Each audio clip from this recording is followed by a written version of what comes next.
Now let's turn to the Gulf region. As we've been reporting, there have been Iranian strikes on the United Arab Emirates, on Bahrain, on Qatar, on Kuwait, and on Saudi Arabia. All of that just today. Al Jazeera's Laura Khan is in Doha. You're across all of this, many developments across really the entire Gulf region. What are you seeing? What can you just bring us the latest and the highlights for our viewers? That's right, Cyril. There has been no let-up to strikes across the Gulf region. It seems to be they're targeting one at a time. The very latest was in Kuwait. Kuwaiti army put out a statement saying that they're dealing with drone strikes and also ballistic missiles coming into the country.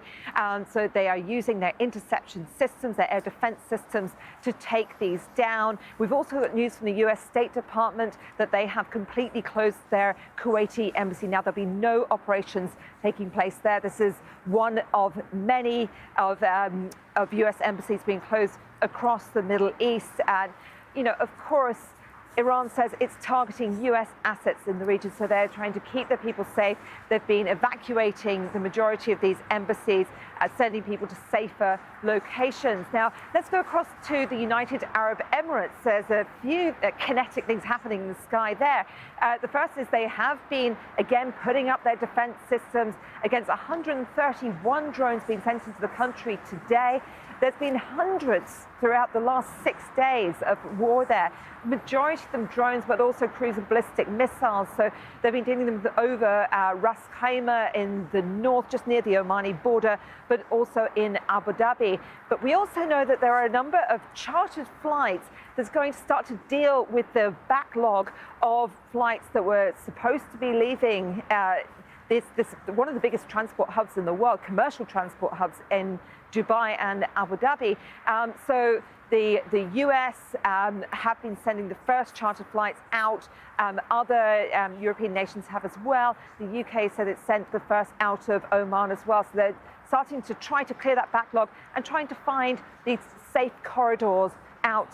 And then, of course, in Qatar today at around midday, we heard some big booms in the sky as a number of ballistic missiles were intercepted here. Yeah, Laura, very loud booms, explosions indeed today in Qatar. Can you share with our viewers what it's like to live in one of these Gulf countries? I mean, Doha is the one and Qatar is the one you and I know the best. We both live here, of course. Can you share with our viewers what it's like to live here at the moment? Well, Qatar was always insulated, relatively insulated from what's been happening in terms of regional wars across the Middle East. It was a hub, it has a World Cup here. There are many international sporting events that take place here. So it's always attracted tourists, it's attracted people because of its booming economy. And, you know, a huge tourist hub. You have Hamad International Airport has hundreds of thousands of people coming through on a yearly basis, even stopping on the way to other countries. So it was considered to be very much a safe haven. It's also the holy month of Ramadan for Muslims here. And every evening as they break their daily fast, you have people thronging out in the streets, in the marketplace, in souk. It's very colourful. There's lots of lanterns out, really enjoyable. And then as it turned from Friday to Saturday, those booms began as they were intercepting missiles. It changed overnight. The government's telling people to stay in as much as they can, stay safe, stay away from windows, which is having a real psychological impact on whether it be tourists here or locals.